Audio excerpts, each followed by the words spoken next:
Welcome to the Gastric Health Show. My name is Dawn Boxell.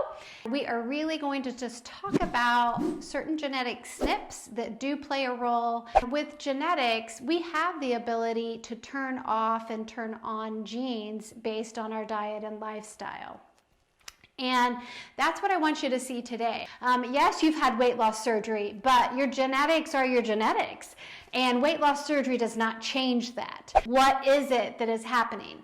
It could be your genetics, and we need to kind of hack your biology to figure out what it is that you really need to focus on to kind of work around those genetics when you look at certain pathways. Certain genetic SNPs, SNPs, we just call them SNPs, increase your risk to store inflamed fat tissue. So whenever you have these certain SNPs, you are going to have a lower fat burning. So this here, adipokines, which is adiponectin, so the G allele, you have an increased risk for storing or not burning fat.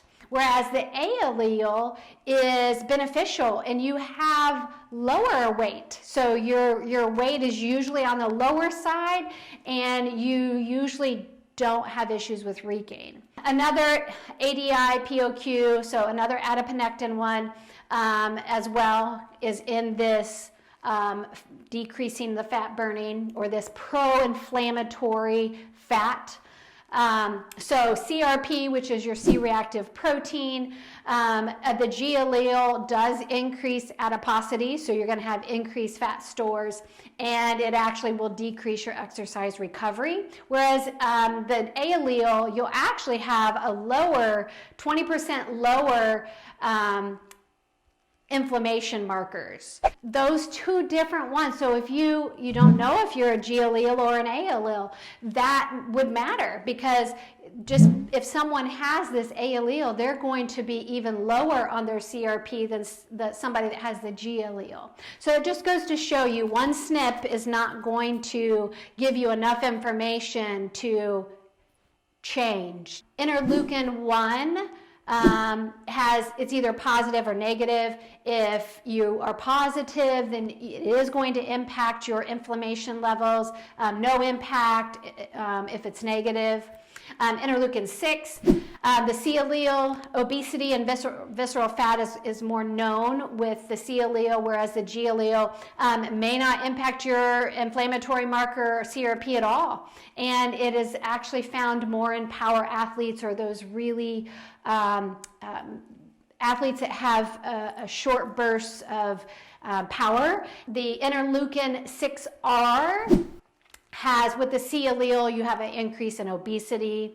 And then the TNF alpha, so on the A allele, you have an increased pro-inflammatory profile. So you're going to be, it's going to be easier for you to stay more inflamed.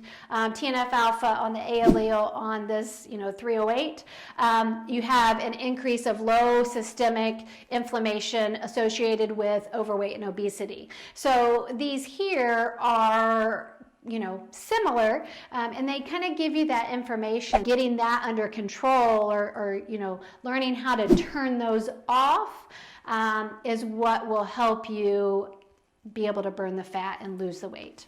The more fat cells you have, the more that you're going to struggle with this inflammation and the messaging. The messenger molecules are called adipokines, and these adipokines are what manage inflammation. Anytime you have excess fat in your body, the inflammatory response is going to be disrupted. That increase is going to kind of confuse those adipokines to know what to do with your inflammation.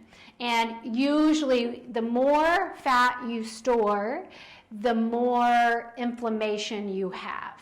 Your fat stores are also contributing to the increase in fat stores. So that's where, people can quickly gain pounds when there's inflammation, because your body is doing this piece as well.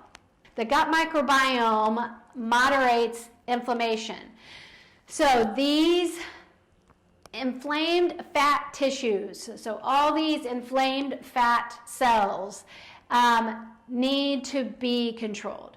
And that's where your gut microbiome can be a great way to modulate that inflammation and get it calmed down. Within 24 hours, our diet has the ability to shift our microbiome. It could be changes for the bad, so maybe you're making poor diet choices, or the flip side, if you make positive diet changes that are more healthy and they're full of the the fibers from the vegetables and the fruit, or the prebiotic fibers, those will change the environment to the good. If you are struggling with burning fat and you feel like you are working out, you're making all the diet changes, and you are really doing well controlling what you can control, you really need to think about, are my genes or certain genetic SNPs playing a role in my ability to burn this fat?